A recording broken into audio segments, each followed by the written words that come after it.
পাচ্ছি একজনকে অক্সিজেন দেওয়া হচ্ছে। হ্যাঁ। এই যে আজকে 21শে জুলাই কি কি এই জায়গাটা কি করা হচ্ছে সেটা একটু বলুন। আমাদের 21শে জুলাই এখানে যে স্বাস্থ্য শিবির করা হয়েছে তাতে হচ্ছে আমাদের মামাটি মানুষের ইয়েতে আজকে যে শহীদ দিবসের শ্রদ্ধাঞ্জলি উপলক্ষে এবং প্রতি বছর আমরা 21শে জুলাই এখানে আমরা স্বাস্থ্য ক্যাম্পে করি এবং শুধু আজকে স্বাস্থ্য ক্যাম্প না, বিভিন্ন রকম স্বাস্থ্য কর্মসূচি করি। আমাদের মানে চিকিৎসকরা আছে, নার্সিং স্টাফ আছে এবং অন্যান্য বিভিন্ন প্যারামেডিক্যাল স্টাফস আছে, তারপরে হচ্ছে আয়ুর্বেদের ডাক্তার আছে, হোমিওপ্যাথির ডাক্তারস আছে এবং কী বলবো আরও যারা সাধারণ মানুষ যারা কাজ করতে চায় আমাদের একসঙ্গে মিলিত হয়ে কাজ করি। কারণ দিদির যে এই যে উদ্যোগ, এই উদ্যোগটাকে সফল করবার জন্য, মানুষের পাশে মানুষের থাকবার জন্য, মানুষ পরিষেবা দেওয়ার জন্য এটা একটা মিনি হাসপাতাল মতো করা হয়েছে এমার্জেন্সিতে। এটা কোথাও হয় না। এটা একটা মানে এখানে সবাই মিলে আমরা, আমি কেউ না কিন্তু আমরা সবাই মিলে এই মানে কি বলবো আমরা একটা মিলিতভাবে এখানে ইনজুরি পেশেন্ট আছে, রোড ট্রাফিক অ্যাক্সিডেন্ট পেশেন্ট আছে, শ্বাসকষ্ট পেশেন্ট আছে, হার্ট ডিজিজের পেশেন্ট আছে, হাইপার টেনশন, ডায়াবেটিস, মানে বিভিন্ন কেটে যাওয়া বিভিন্ন রকম পেশেন্ট এখানে আসে এবং যার অক্সিজেন লাগছে, অক্সিজেন থেরাপি করতে হচ্ছে, যার ইমিডিয়েটলি এমার্জেন্সি দরকার, সমস্ত রকম আমরা একটা মিনি হাসপাতাল, তার সঙ্গে আউটডোর পরিষেবা এখানে আমাদের চলে এবং আমরা উই আর ভেরি হ্যাপি আপনারা এসছেন।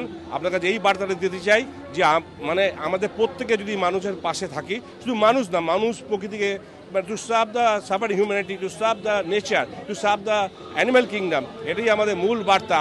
এবং 21 জুলাইয়ের মূল ব্যাপার যেটা দিদিকে নিয়ে এসছেন যে আজকে শ্রদ্ধাঞ্জলি করছি যারা সে সমস্ত মানুষদের যারা সেদিনকে মানে নিহত হয়েছিলেন সেই উপলক্ষে এবং দিদির যে পজিটিভ কর্মসূচিগুলো সেই কর্মসূচি বাস্তবিত করবার জন্য আমরা প্রতি বছর আমরা বিভিন্ন রকম এই 21 জুলাই না বিভিন্ন জায়গায় বিভিন্ন রকম ক্যাম্প আমরা করি যাতে মানুষের উপকার হয়, মানুষের পাশে থাকি এবং সেখানে আমরা এটা কি বলবো ডেডিকেটেডভাবে সার্ভিস করি। কি পরিষেবা দেওয়া হচ্ছে মানে ধরুন যার অক্সিজেনের অভাব হচ্ছে তাকে অক্সিজেন থেরাপি দেওয়া হচ্ছে, তার মধ্যে নেজাল অক্সিজেন, মাস্ক অক্সিজেন, তারপরে আপনি যদি এইচে নেব মনে হয় এইচে নেব যদি দেওয়া হয় দরকার হয় এবং এইসব দেওয়া হচ্ছে, ইসিজি করা হচ্ছে।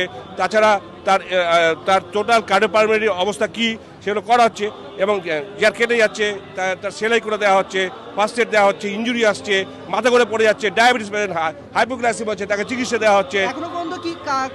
এখন হাইপোগ্লাইসিমিয়া দেওয়া হয়েছে, অনেকগুলো কেটে যাওয়া, অনেকগুলো ইঞ্জুরি দেওয়া হয়েছে, কেটে গেছে, অনেকগুলো ড্রেসিং করা হয়েছে, শ্বাসকষ্ট অনেকগুলো পেশেন্ট এসছে, সিনিয়র সিটিজেনরা আসছে যারা হাইপারটেনশন ডায়াবেটিসের পেশেন্ট, তারা বিভিন্ন অসুবিধা নিয়ে আসছে, চেস্ট পেন নিয়ে আসছে এবং কি বলবো মাথা ঘুরে যাচ্ছে, এবং অনেকে আসছে অনেক দূর থেকে আসছে, ভেজেবল অ্যাটাক হচ্ছে মানে এবং ডিহাইড্রেশন হচ্ছে, মানে তাদের ওআরএস দিতে হবে, মানে ব্লাড সুগার নেমে গেছে, তাকে সম্পূর্ণভাবে চিকিৎসা করে এবং যে পেশেন্টগুলো দেখা যাচ্ছে আমাদের মানে এখানে চিকিৎসা করার পরে আমাদের হাসপাতালে পাঠাতে হবে।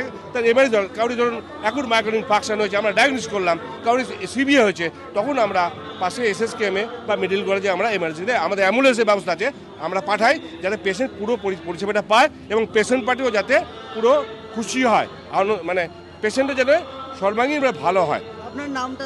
আমার নাম ডক্টর শেখর চৌধুরী। বুঝতেই পারছেন 21শে জুলাইতে যারা দূর দূরান্ত থেকে আসছেন তাদের যদি কোনো রকম শারীরিক সমস্যা হয়, কোনোভাবে যদি অসুস্থতা হয়, তাহলে তারা এই ক্যাম্পে এসে চিকিৎসা পরিষেবা বিনামূল্যে পাচ্ছেন। Rahul সাধুকা, TV9 Bangla digital.